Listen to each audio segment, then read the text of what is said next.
Hello. Welcome to This Evening with Dr. Paul Anastas, the first in our Science Talks lecture series at Elmhurst College. This lecture has been selected to be recorded for Chicago Amplified, a web-based audio program produced by WBEZ Chicago that captures some of the most exciting and informative cultural programming in the Chicago area. In your printed program, you'll find out how you can hear this lecture again or share it with others through Chicago Amplified. At this time, I'd like to ask that you please make sure your cell phones are turned off. And now I'd like to introduce the president of Elmhurst College, Dr. S. Allen Ray. Thank you.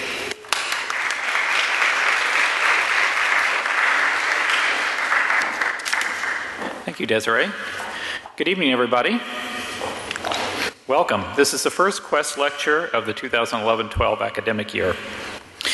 The Roland Quest Lecture was established here at Elmhurst in 1996, and it quickly became an enormously popular series. It honors Elmhurst alumnus Roland Quest, class of 1936, and he was a former McDonnell Douglas engineer who actually performed design work on the original space shuttle. Quest was also a boat designer and the owner of Quest Marine Company, and true to his character, the Quest Lecture Series brings new ideas and outstanding speakers to the Elmhurst campus, and it also contributes to the intellectual vitality of our community. Quest lectures of the recent past include these. In 2011, Angela Burt Murray, the former editor-in-chief of Essence magazine. Also in 2011, you may remember Sebastian Junger. He is the best-selling author, journalist, and documentary filmmaker of the Academy Award-nominated Restrepo about the war in Afghanistan. 2010 saw Elizabeth Berg, the New York Times best-selling author, and 2010 saw Gail Collins, a New York Times columnist. The list goes on. This year, our focus is science on the cutting edge. The spring season will include appearances by Joshua Foer, the author of Moonwalking with Einstein, a best-selling book about memory; Heidi Cullen, an expert on climate change; and Siddhartha Mukherjee, the Pulitzer Prize-winning author of The Emperor of All Maladies, a biography of cancer. Tonight we're privileged to have with us a man who has been called the father of green chemistry. Dr. Paul Anastas, whose groundbreaking work imagines a future of environmental and industrial harmony, something unimaginable only a few years ago. To introduce our Quest lecturer, I'm very happy to present Dr. Eugene Losey, Professor of Chemistry and Chair of the Chemistry Department. Dr. Losey.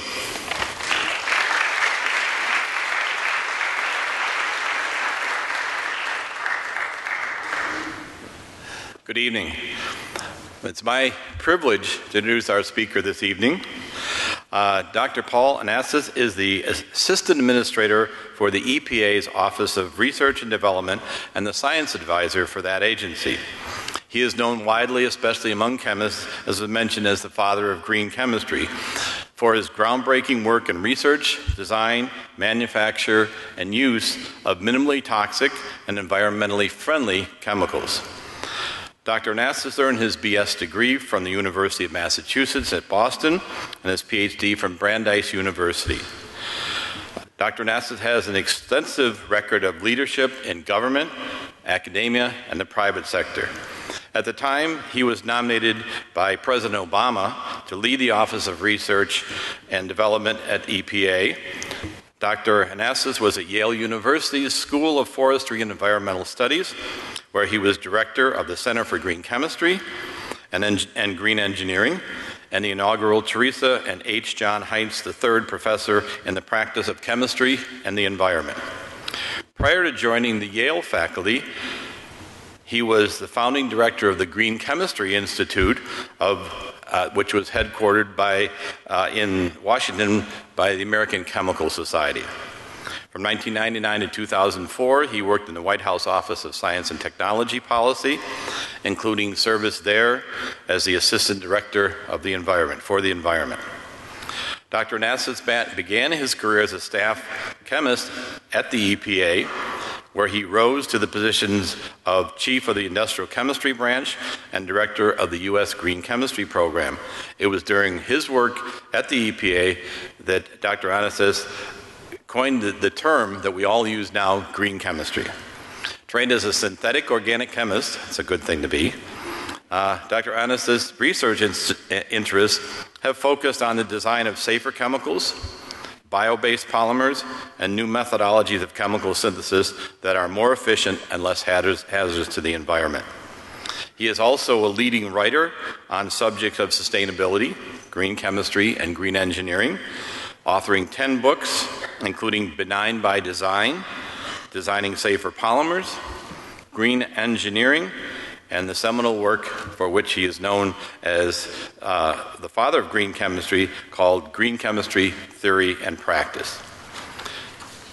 Dr. Anastas has been recognized for his pioneering work with a host of awards and accolades, including Vice President's Hammer Award, the Joseph Siefter Award for Scientific Excellence, and the Nolan Summer Award for Distinguished Contributions in Chemistry, to name a few. Please join me in welcoming Dr. Paul Anastas, whose Quest lecture this evening is called Designing Tomorrow. Thank you.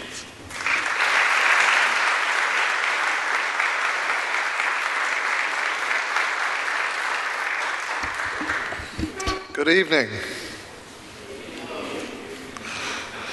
Thank you, Mr. President. Thank you, Professor Losi. What an honor it is to be here to chat with you about a subject that I have to say I enjoy talking about way too much.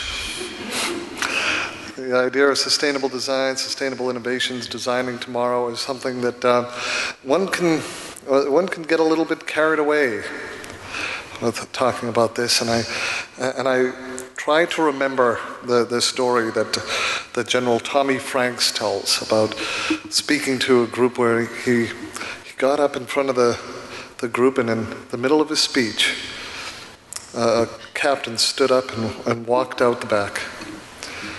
So he found the captain and he walked up to him and he said, "Private, why did you walk out in the middle of my speech?" The captain said, "Sir, I had to get a haircut, sir." He said, "Why didn't you get a haircut before I started speaking?"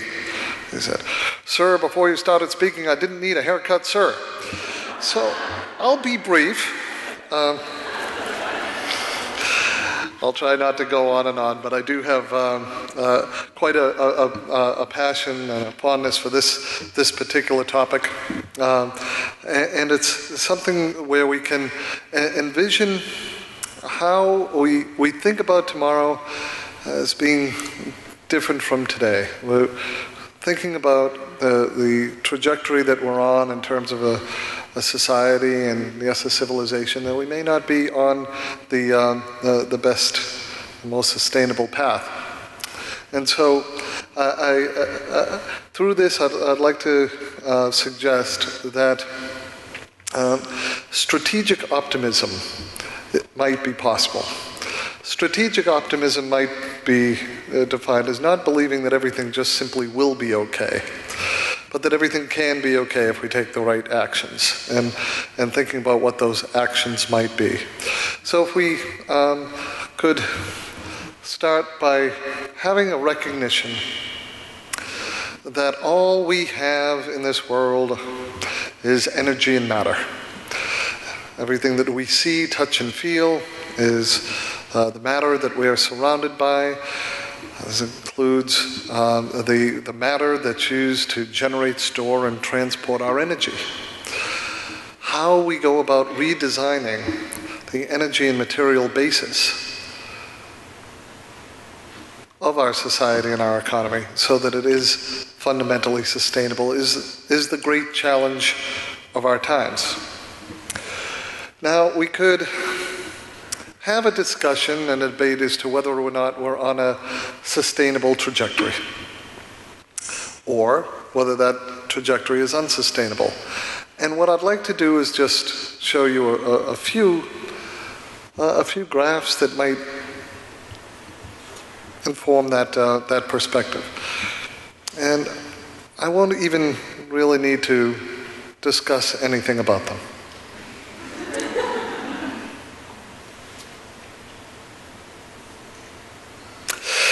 So if anybody has any questions about whether or not we're on a sustainable trajectory, we can do that during questions and answers. But I think that those so-called hockey stick exponential graphs do speak for themselves.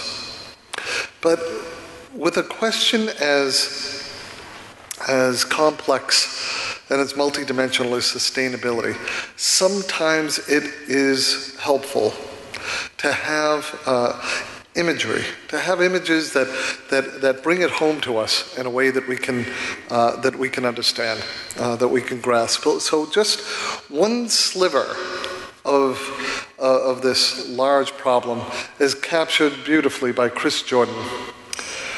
So when you look at this picture, you're thinking possibly is it an abstract painting perhaps? But when we zoom in a little closer, we say, does anybody in the audience have any guesses what this might be? Let's zoom in just a little bit more. Yeah, that's the 60,000 plastic bags used every 5 seconds. How about this painting? Does everybody recognize this impressionist painting? But it looks a little bit different. That could be what? Anyone? Let's take a look. Yeah, the aluminum cans used every 30 seconds in the United States. Well, this next one. Sandy Beach. Sandy Beach? Anybody? Let's zoom in. Looks a little rocky now. A little bit more? Yeah, that's the cell phones that are retired every single day in the United States. And I do need to point out, for those folks that know me and work with me, knows that those 6 in the middle there are mine. I lost them over the past couple months. How about this one? Moonscape? Landscape? Anybody? Let's zoom in. Yeah, we can probably tell now that those are the 2 million plastic bottles used every 5 minutes. Okay. Now, one of the things that some folks don't appreciate, that we certainly live at a different stage of development here in North America and Europe and places like Japan than most of the rest of the world. If everyone in the world lived at the same state of development that we live in today, we would need 4 Earth equivalents in order to supply the resources to support that state of development. One thing I can be sure of is we're not going to get 3 more Earths. So how do we start thinking about the imperative of increasing state of development, and along with it health and stability, in a way that doesn't ask us to accomplish the impossible? Part of the challenge that we're seeing is we are playing the Carnival Game whack-a-mole. How many folks in the audience are familiar with the Carnival Game whack-a-mole? All right, all but 2. The 2 of you do not know what you're missing. It's a hoot. So the Carnival Game whack-a-mole, we know that you hit one mole, another one pops up, you hit the... we're playing that with a lot of the problems and how we understand the problems that we're facing. For instance, we look at water, separate from toxics, separate from climate, separate from biodiversity, separate from energy. When we know that in one breath we can say that climate change is inextricably linked to energy, energy inextricably linked to water, water inextricably linked to agriculture, agriculture to health, yet in our next breath, we say our sustainability program is to reduce our carbon footprint. What? What did you just say? We recognize the system's imperative and then yet return to our fragmented understanding and our fragmented approaches, our fragmented definitions of problems. Stepping back and understanding the need for integrative systems approaches to the challenges of tomorrow is part of that design imperative. Now, there are people who have devoted their lives to improving the environment. I was having a conversation this afternoon about the origins of the Environmental Protection Agency. And Bill Ruckelshaus, who was the first administrator of the agency, was reflecting on one element of how bad the air was back in 1970. And he said, you know, back in the day, the people of Denver wanted to see the mountains again. The people of Los Angeles wanted to see each other again. So people have dedicated their lives to trying to improve human health and the environment, but too often we've been doing it playing this game of whack-a-mole, for instance. When we take a look at the goal of producing renewable fuels, biofuels, we have shown that we can do it. We can do the right thing, and we can do it wrong. We can do it in a way that competes with food, feed, and land use options. That isn't the way that it has to be. Our design challenge is simply not done. And undertaking sustainable design is at the heart of getting this right and doing the right things right. We know that we can harness the power of the sun to produce electricity. We can do it in increasing efficiency. But if we do it with toxic, scarce, depleting, rare metals, we're doing the right thing and we're doing it wrong. Our design challenge is not complete.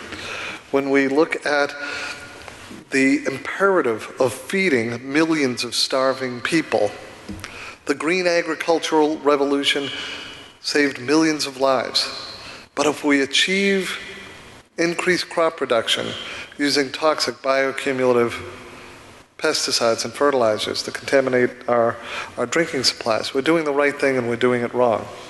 When we step back, we have to recognize that there's a certain amount of absurdity in our current reality. A certain amount of absurdity that is represented by the products and the processes that we take in stride. We know that baby bibs have been reported to be laced with lead. Our toothpaste is tainted, formaldehyde in our clothing, bisphenol A in cash register receipts. Even our baby bottles are of concern, and oh well, let's just go for it. It's overwhelming. It's overwhelming whether you're of the perspective that these are real fundamental challenges to our health, to our children's health, to our communities, to our ecosystems, or if you're of the perspective that this is hype, this is fear, this is a perception problem. Anywhere in that spectrum that you might fall, this is bad. It's either bad for business, it's bad for health, it's bad for sustainability, it's bad for market capitalizations, it's bad for something, but there's nothing good about this reality. There is nothing good about this reality, and there's nothing necessary about this reality. This is a 21st century absurdity that we're taking in stride, and part of this boils down to the fact that some of the substances that we are accepting in our daily lives have the power to affect not only this generation, but generations yet to come. I was speaking with a chemistry seminar this afternoon and reflecting on how the substances known as endocrine disruptors have been shown to have such impacts, for instance, in wildlife, that headlines in the Washington Post report that 90% of the bass in the Potomac River have changed gender because of them. When we think that the substances that we use, the substances that we consciously have as the basis of our material society, our basis of our material economy, have the ability to determine whether or not our children will have as high IQs as they could, whether or not our children will be able to produce grandchildren. The fact that we accept this absurdity when we have the ability to change that reality is something we need to reflect on. So this is also true with the infertility of panthers. As we look at the fact that how many folks are familiar with the Pacific gyre, the plastics gyre? This is about, I mean, estimates vary. This is about the size of the state of Texas. We're talking about this perhaps being able to naturally degrade in tens of thousands of years. So when we accept the fact that the materials that we're using are going to have this type of permanent effect, we need to step back and reflect. I often tell my colleagues and chemistry departments that it's okay if we want to aspire to immortality. It's probably not okay if we want to impart immortality into the products that we make. So when we look at this just tragic impacts, the consequences of fragmented thinking, we need to recognize this type of absurdity. This is our current energy reality. And I can say that I spent most of last summer in the Gulf of Mexico, most of this summer in a bunker responding to Fukushima, and we need to understand the inherent nature of our energy sources as well. So this is our current absurdity, but it's not the first absurdity that we've encountered. We've had absurdities before. Absurdities of women being viewed as not responsible enough to be able to wield the vote. We've had absurdities that are laughable, if not so tragic. That really is astounding, isn't it? That really is astounding. We've had absurdities where we put leeches in order to heal.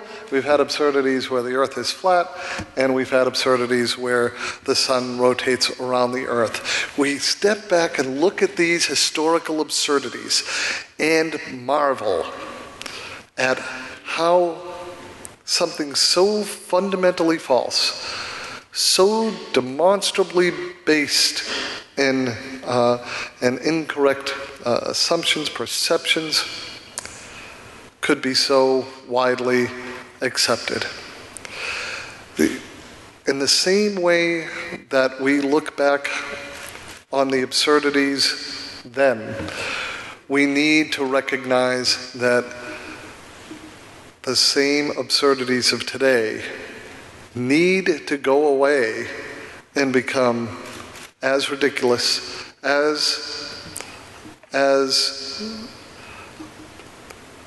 dismissed by our children and grandchildren, that when they look into the history books of 2011, that they are also astounded that we accepted our current absurdities. So, systems thinking is a fundamental pillar of how we move toward thinking differently. How we start thinking about designing tomorrow so that it's different from today. How do we start thinking about designing tomorrow so we are off this trajectory of unsustainability and absurdity. Now, one of my favorite quotes from my boss, Administrator Jackson at the EPA, is seen here. Sustainability is about understanding that environmental challenges do not obey the bright lines or numeric limits. They're not constrained by disciplinary boundaries or the box walls of an organizational chart. It's the difference between treating a disease and pursuing wellness. We have many years of putting technological bandages onto unsustainable technologies, whether it's energy technologies, transportation technologies. So what is the basis of fundamental sustainable design? I have to admit, this is my favorite cartoon. I'm sure glad the hole isn't in our end. So there's two realities here. One, we're all in the same boat. And two, there's only one boat. And so thinking about the holistic nature in the system is going to be absolutely imperative. Now, thinking in terms of systems is essential, and thinking in terms of innovation is equally essential. Because Einstein said it best, as he usually did, that problems can't be solved at the same level of awareness that created them. We lost a great innovator last night in Steve Jobs, but it's the innovative spirit that needs to endure. But all innovation is not created equal. We can be tremendously innovative, and our innovation isn't necessarily going to move us towards sustainability. Systems thinking, understanding the inherent nature of our products and processes will be crucial. So how do we think differently? How do we align sustainability and innovation? Well, thinking differently will be essential. This came across to me of an event that happened, I believe it was up in Sweden, where a small van rolled into a harbor. Luckily, nobody was hurt. Everybody was fine, but they had to get the van out of the harbor. So they brought in a crane to fish out the van. Let's see how it does. Oh, good. Okay, so the van's out. All's well with the world. We solved the problem. Van out of water. What could possibly go wrong? Oh, my goodness. All right, this is a smart group. What do? Bigger crane. Thank you. Bigger crane. All right, let's bring in a bigger crane. That's a big crane. Now that's a real crane. I think we've got that problem solved. Oh my goodness. Yeah, Einstein once again. Insanity is doing the same things over and over again and expecting a different result each time. The question we need to ask ourselves is, are we doing the same things over and over again? Are we trying to tweak fundamentally unsustainable technologies, energy technologies, the materials that we make, the way that we have our material and energy flows, the basis of our economy and society? And do we have to think differently about this? Well, let's think, how would we think differently about some of these great challenges? Well, we make plastics and adhesives in a certain way. We start with petroleum-based feedstocks. We have reactive starting materials. Reactive starting materials are used in manufacturing in order to make the products faster, and it also happens to increase their toxicity. We add an initiator, and we put in lots and lots of additives. So has anybody seen PVC pipe right there?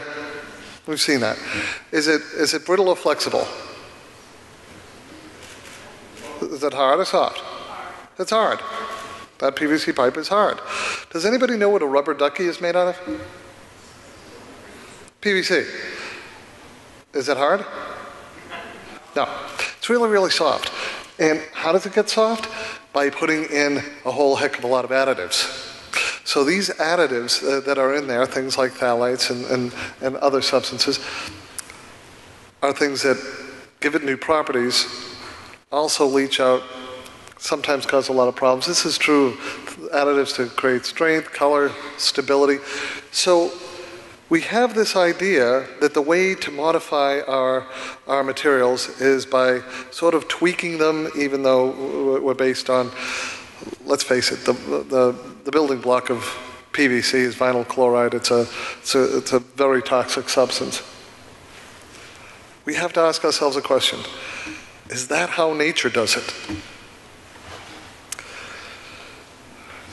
That material hanging from the muscle is called the muscle byssus. Has anybody been down by the water and ever tried to pull a muscle off a rock? Anybody? Okay, I see a few hands. Is it easy? No, it's really hard. It's really hard. So let's see. How does nature do that? It uses locally available starting materials that are unreactive, non-toxic, very dilute. Oh, and by the way, it does it underwater just for laughs, just to show off. And this is how it does it. Ambient temperatures and pressures, and yet it creates one of the most amazing materials and adhesives that we know. That's what 3+ billion years of design intelligence will do for you. And one of the greatest tools in the green chemistry toolbox is taking inspiration out of these biomimetic systems. Let's take another look at our modern day adhesives. Now I have to tell you a little story. It was about a year and a half ago, 2 years ago, when I was redoing a bathroom in my house.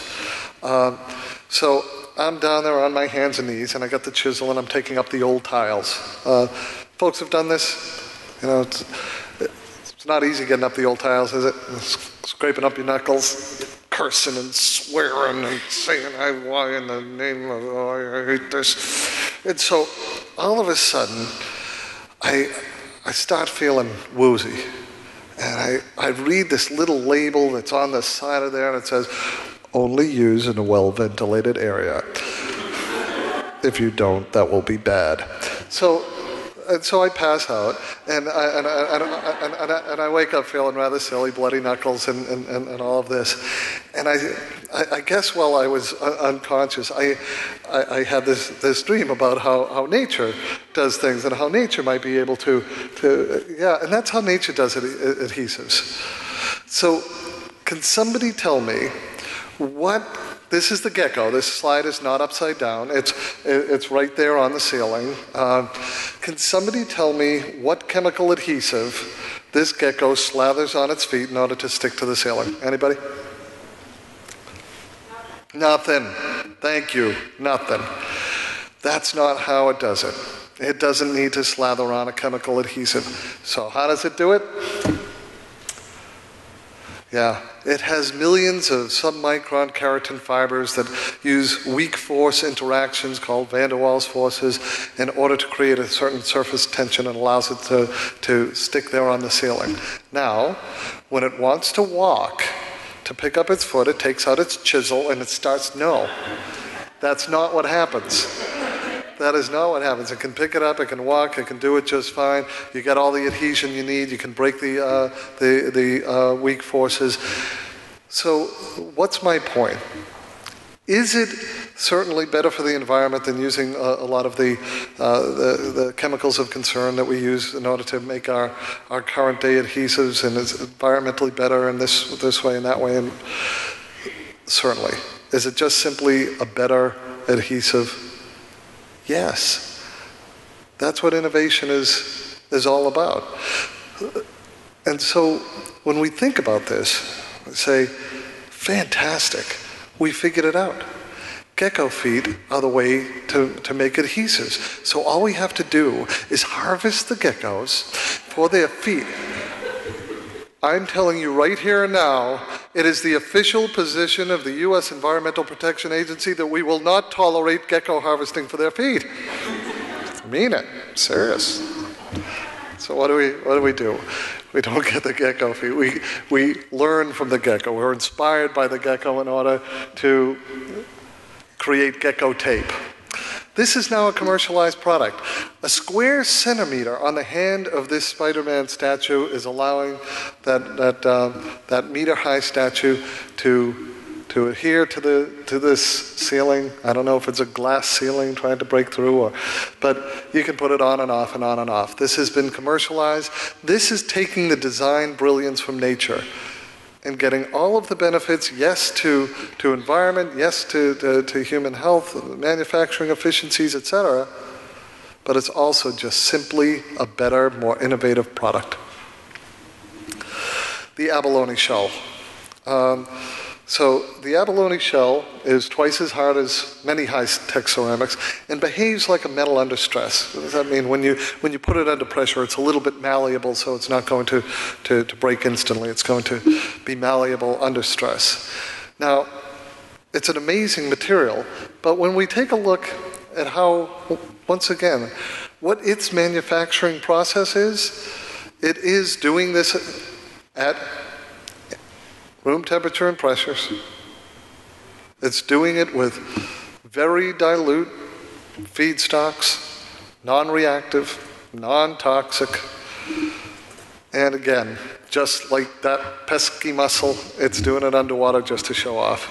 And so it's pretty amazing. When you compare it to the way that we make ceramics generally and have historically made ceramics, it's called heat, beat, and treat. So, you know, you have it, you put it in the oven for about 50 hours at 3,000 degrees or so. I have a question for the audience. How many people here have bones? Okay, several. Several of you have bones. I happen to as well. And I don't know about you, but my bones are pretty hard. How many people in the audience, those with bones, have been heated in an oven at 3,000 degrees for 50 hours? Anybody? No. What's my point? The point is the function of hardness, the hardness of material is not dependent on this. This is not intrinsic to what we need in order to make these materials. We know now what the abalone knows. What the abalone teaches us is that you can set down protein templates and engage in molecular self-assembly where materials come together at dramatically less energy to produce functional materials that can outdo many of our high-tech ceramics. This is what the design brilliance of nature, this is what systems thinking is allowing us to realize. And it's these lessons that can be the basis of designing tomorrow. When we do a side-by-side comparison, you might want to say that the one on the right is neater, but I will mention that it's those little holes and gaps and staggering that gives it the property of being malleable under stress and giving it its higher performance. So for those neatniks out in the audience, I would applaud the one on the left.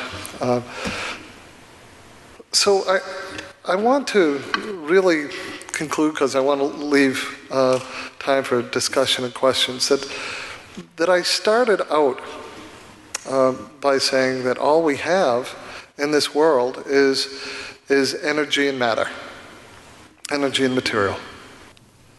And what I consider to be the good news is I lied. Why am I the most optimistic person in almost any room? It's because I know that we don't just have energy and matter. We have creativity, we have brilliance, we have commitment, we have spirit, we have an understanding of what needs to be done. I believe that when we look at the design challenges of designing tomorrow so that it's different from today, we can bring that spirit to bear.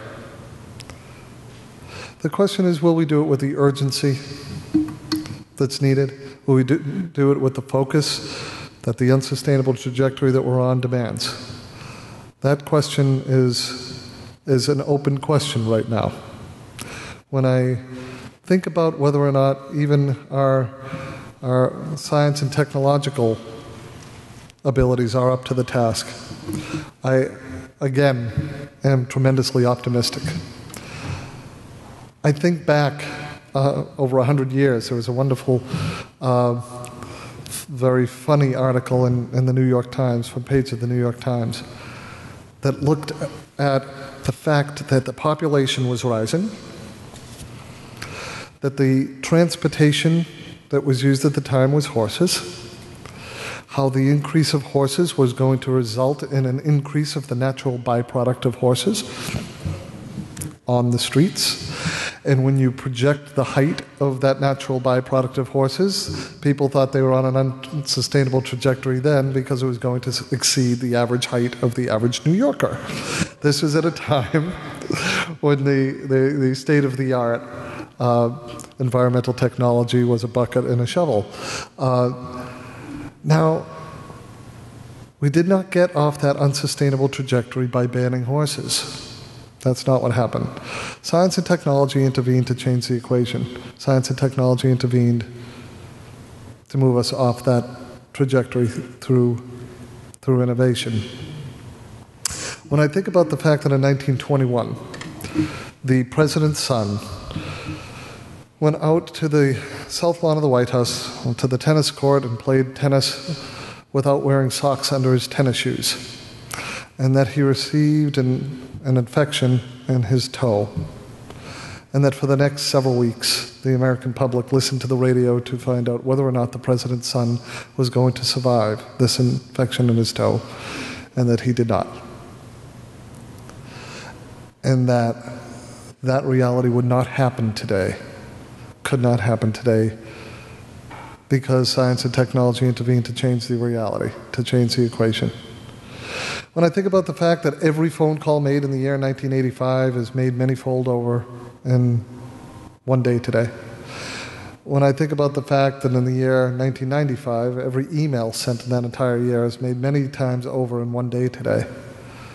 When I think about the fact that the computational power that was in not only Apollo 11 that went to the moon, but all of mission control is found in the iPhone that I carry around with me everywhere. Do I think that science and technology is up to the challenge? I have no doubt that science and technology can meet the challenge. The question is, will science and technology rise to that challenge? I have never been a scientific and technological optimist only. I completely know that without the partnerships, without the integration across social, behavioral, cultural, economic, political spheres of our society, we're not going to be able to design tomorrow effectively. I also believe that in the absence of scientific and technological innovation, I'm not sure a path exists. So it's critical, it's necessary, it's not sufficient, but I do believe that it is one fundamental pillar of designing tomorrow. I'm optimistic, and I truly believe and hope that we will because we can, we will because we must. It's an honor to speak with you here tonight, and I'll be happy to answer any questions. Thank you.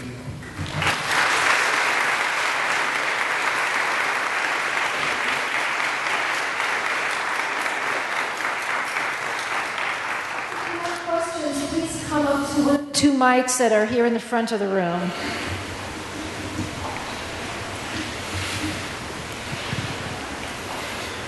I'll start by asking the question, how do you begin to make an indent in something like the big, GE, or the big companies that have been using these, methods for decades? I mean, is that legislated? How do you begin to slowly change some of these processes? Einstein's new level of awareness. When Einstein tells us that problems can't be solved at the same level of awareness that created them, part of it is understanding that we can meet environmental and economic goals simultaneously. It has been said too often, and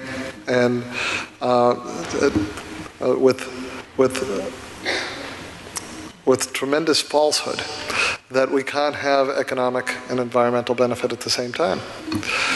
One of my favorite quotes from John F. Kennedy is, "The great enemy of the truth is very often not the lie, deliberate, contrived, and dishonest, but the myth, persistent, persuasive, and unrealistic."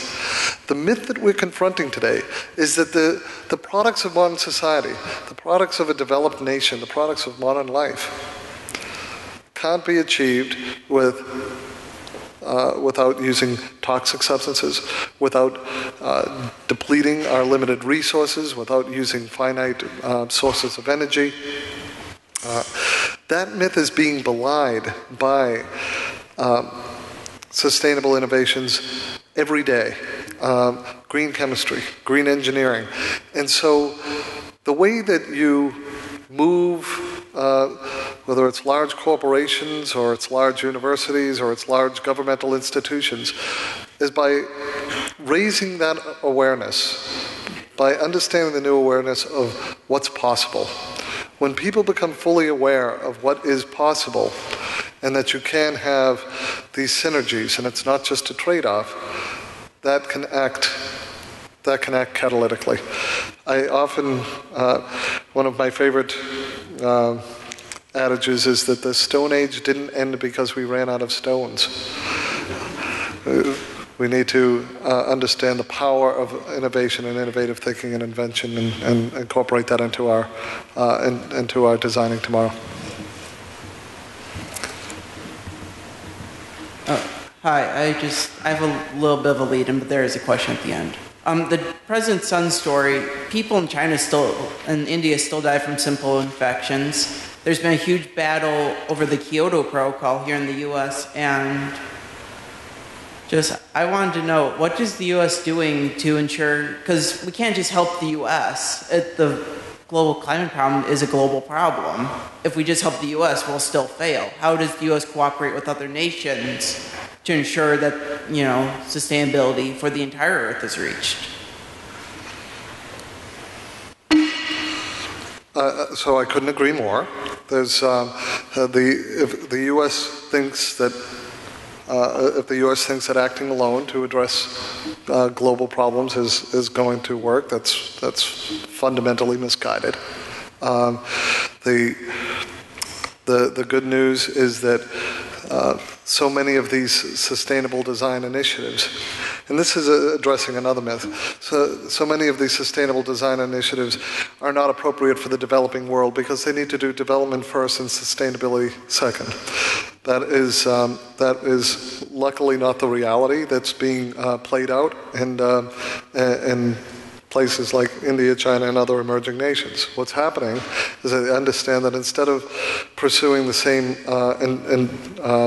the same, I'd say, errors that the Western world adopted, they're getting the new efficiencies and the new benefits of leapfrog technologies that is both more efficient and more sustainable. So, is it happening at the rate that it needs to happen? No. Is it? Do we need to increase the pace of conversion to alternative energy sources and non-depleting materials generally? Yes. Does it have to be a global initiative? The short answer is yes. Do I personally, and I'm speaking only as an individual, do I believe that multilateral international organizations are the pathway to achieving that? Let me be kind and say that that's an open question.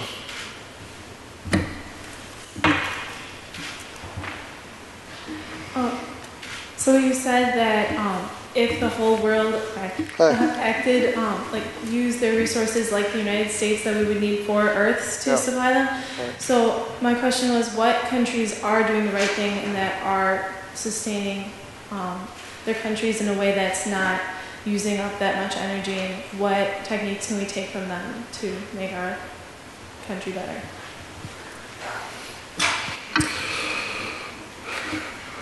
I would say that no developed country is acting as it must.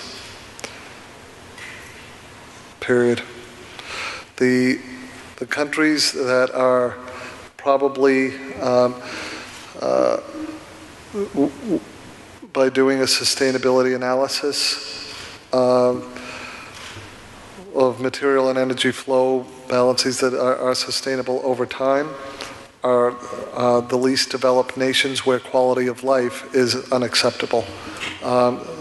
So from a material and energy resource and environmental sustainability calculus, that would show a positive result, but from a societal, public health, economic well-being perspective, it's unsustainable. The 3 tiers, the 3 pillars of sustainability, of social, economic, and environmental, are essential to preserve. And I would say that if you insisted that I give you an answer on what country is a model for sustainability, I would still be unable to tell you one that meets that standard. I have a question about the Pacific Gyre. Yeah. So what steps are the EPA taking to help clean that up, and what do you think is the most plausible way to approach that situation? I am not aware of any actions that any nation is taking to clean that up.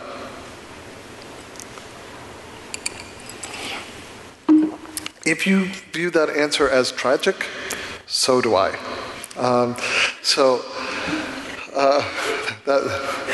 That was a contrived pause, by the way.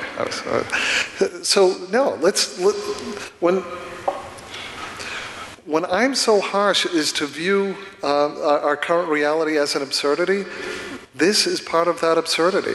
That we can, that somehow we view as acceptable that we can contaminate a precious resource for generations, if not millennia to come. That is so absurd that it needs to be addressed. Certainly, does it need to be cleaned up? Absolutely. But when we talk about designing tomorrow, we need to recognize we need to step off this treadmill, meaning we have to stop producing more and more material that is not biodegradable, that is persistent and bioaccumulative.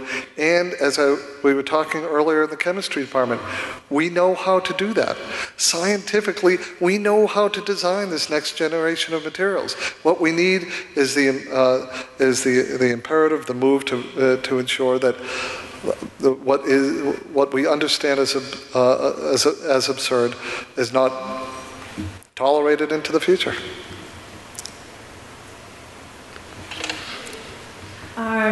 Thank you very much for your speech. Yes, hello. Hello. It was really, really very interesting, and I'm a biochemist major, so I'm really impressed by all that material that you showed, and I understand why it inspires science to make these some kind of biological materials. But I'm really interested, is it really possible to make some kind of such biological materials outside of the cell, outside of biological system? So is it really possible to synthesize it? Oh, certainly, yes, yes. For instance, I gave the example of mimicking the gecko. That is something that is achieved and commercialized. There's another wonderful example of how we mimic the lotus leaf in ways that result in stain resistance, water repellency. It's called lotus sand paint that is commercialized primarily in Europe. We're looking at coatings for the bottoms of boats that mimic shark skin, that cut down tremendously on resistance, so save tremendous amounts of energy and perform better, but also are environmentally better. This is something that is not only possible but demonstrated. And when we look at the portfolio of sustainable design and green chemistry, I'm necessarily just scratching the surface of what's currently realized. There are research networks in 33 countries around the world. There are, from my perspective, countless companies that are engaging in this. That's the good news. The better news is this still represents a small fraction of the power and the potential of green chemistry to expand. So, worrying about the environment in even our households or our students, what can we do to directly help the environment, and what funds do you recommend, or what programs do you recommend funding or supporting? I actually am perhaps most committed to awareness and communication. I don't know exactly, people can answer this for themselves, what percentage of the different facts I presented you knew before you walked in here. But these are the types of facts of the absurdities that we're surrounded by that everybody needs to know. But it's not just the facts that often are very striking because they're disturbing and they're upsetting. At least as important as the problem is the solution. The only reason to deeply understand a problem is to inform and empower the solution. And so what we have as a situation is we're accepting the absurd because we don't know that there's an alternative. Generally speaking, people don't have Einstein's new level of awareness of what's possible. Knowing that new level of awareness, communicating that new level of awareness, and demanding sustainable innovations is what I think is everybody can do. And so shining a spotlight on the absurd, shining a spotlight on the alternative, there's nothing more powerful than that if we can raise general consciousness. Hi. You've talked a lot about how you need to increase this awareness and really get people to know this, but how do you think is the most effective way of doing that? Whether it's through increasing the knowledge during education of high school or college, or whether it's going to different companies and letting them know that this is something that's possible, or is there some other option that you think is really, really feasible? You know, I actually perhaps suffer from the perspective that I think, that it's probably not about a silver bullet, but it's about a little bit of all of those. And the most important part of it is if you're talking to a corporate board, if you're talking to an environmental group, if you're talking to a policymaker on Capitol Hill, if you're talking to students, speak the language of the tribe you're talking to. The idea that you will go into a corporate board and say, you should be acting out of altruism and for the good of the earth may work sometimes, but don't count on it. The idea that you're going to go into an environmental group and say, change your strategy and argue for the profitability of companies who are doing sustainable design. It might work sometimes, but don't count on it. Talk the language of the tribe you're talking to.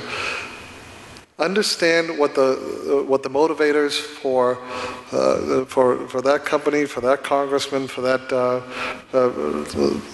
that student, and all of these different sectors of society are going to be essential to the solution.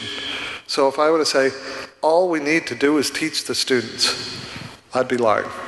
It's essential, but it's not sufficient. We absolutely need to bring this into our curriculum. We need to bring it into our policy dialogues. We need to bring this into our funding mechanisms. It's all of the above.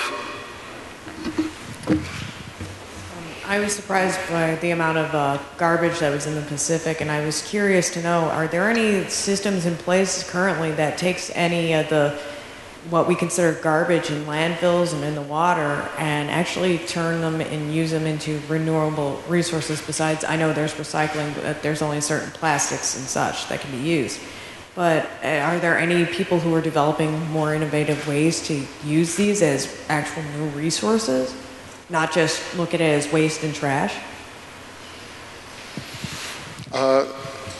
So when you say renewable resources, you mean that take these petroleum-based plastics and use them again for another purpose?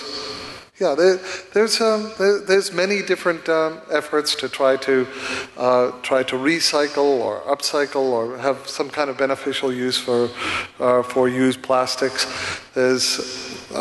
There's also the next generation of design of new plastics that are based on renewable resources that actually don't add to the carbon don't add to the carbon cycle. So there's tremendous new materials that are being designed and developed and introduced. I was drinking out of a plastic water bottle today that was plant-based and degradable.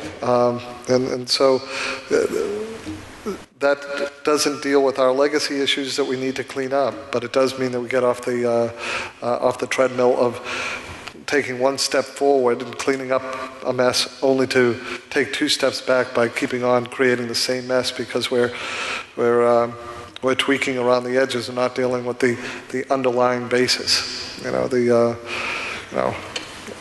Einstein's doing the same things over and over. Yeah. Everybody is agree that green is important, sustainable is important. But when people try to do things, it's really hard for people to consider so many factors. What are the chemicals we should use? What are the things we should do? It seems everything has a positive and a negative aspect. I just wonder, in this country, at least, pretty much in the world right now, people are behaving. When they decide these things, they just easiest ways to consider money. Okay. For non-green products or toxic product or various of those products, can we put some green tax on those while we can reduce other form of tax? And I think green tax may be a way to push the society in the right direction instead of giving lots of money to, say, incentives and maybe leading nowhere. There's something called the Presidential Green Chemistry Challenge Awards. That was established by President Clinton back in 1995. This recognized accomplishments in green chemistry and has given out awards in everything from energy to pharmaceuticals to cosmetics to transportation to computing, agriculture, and I'd be hard-pressed to name an industry sector that hasn't had award-winning technologies in it. What's my point? There is no regulation or law that says, thou shalt do green chemistry. These companies are doing it because they're making increased profits, increased competitiveness, and meeting their economic goals, their profitability goals, while they're protecting human health and the environment. When you can come up with design protocols, as people are doing, leading companies are doing, companies that we all know, here in the US and every developed country around the world, emerging nations around the world, it becomes autocatalytic. It becomes autocatalytic because market forces are currently the rule of the game. So aligning rather than having trade-offs is what the Great Design Challenge is. Aligning your environmental and economic goals so that they're pointing in the same direction. That is the new awareness, that's the new possible, and that is what people are achieving. Are they doing it at the level and rate that we need them to do it at? Not yet. But when they have the awareness, they're adopting it. You mentioned that the largest contributor of the ceramics industry as the largest contributor to global warming. No, if that came across, that's not something that I said. I said it uses a tremendous amount of energy, but there are other industry sectors that I believe dwarf ceramics. Sure. Along with that, with the coal-burning fossil fuel industries, petroleum industries, and this sort of thing, with the advent of CO2, NO2, and SO2, increasing global warming, at least that's what the data shows from 1955 and on. There are other opponents to this philosophy of global warming. such as the geologists in this country, who also say that perhaps there might be a myth here, that we're not considering the natural combustion of the earth emitting CO2 gases. And then you have a Republican caucus in Texas that is basically trying to hinder the movement of alternative energy sources, and this kind of technology saying that global warming is a myth. How does the EPA stand on that issue? Is there government involvement, and what's the position of the EPA in terms of fighting the rhetoric of some of the Republican caucus members? The Environmental Protection Agency put out a study known as the endangerment finding. The endangerment finding was that global climate change is causing consequences for deterioration of human health and the environment, and therefore action was necessary. This was preceded by the Supreme Court in a court case that basically told the EPA that it had the authority and responsibility to act on this if Congress did not take action. So it's moving ahead with what are considered the most responsible actions on how to address this important issue. I think we have time for one more question.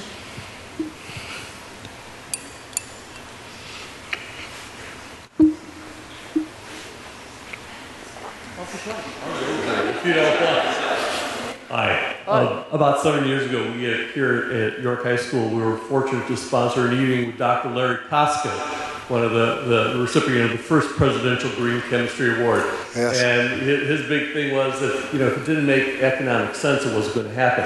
Dr. Koska noticed that mollusks produce a biopolymer very similar to the polyacrylates used in baby diapers. But the thing is, his L-aspartic acid polymer hasn't taken off because of the economics. This is kind of a catch-22. You don't have the production to drive down the cost. What role do you feel the federal government has, if any, to provide a catalyst to spur the development of these products? Well, I think that there's a wide range of roles that are appropriate for government and some that are more appropriate for the private sector. What are some of the ones that are appropriate for government? Funding some of the basic research that allows these innovations and developments to happen. That's one appropriate role for government. Another appropriate role that is taking place in this administration is using the purchasing power of the General Services Administration. For those of you not familiar with the GSA, it's the buyer of first resort for the federal government. It's everything from pens to satellites. Slight exaggeration there. But when you have executive orders, when you have green purchasing, green procurement standards, where you say, it actually is valuable and preferable to have something that is renewable or degradable or has green attributes, and we're going to consider that as part of our definition of performance, then that helps and provide market signals that this is considered valuable. Does that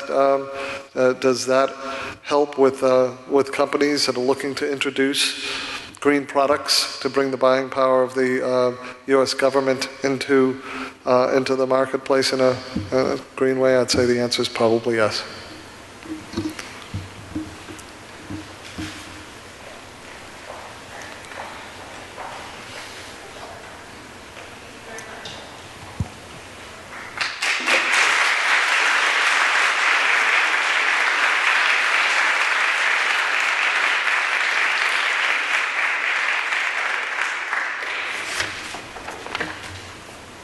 So we would like to thank you, Dr. Anastas, for taking the time out of your busy life to come to Elmhurst College and provide us with a very educational and inspirational presentation. And I have a gift for you on behalf of everyone here. Thank you very much.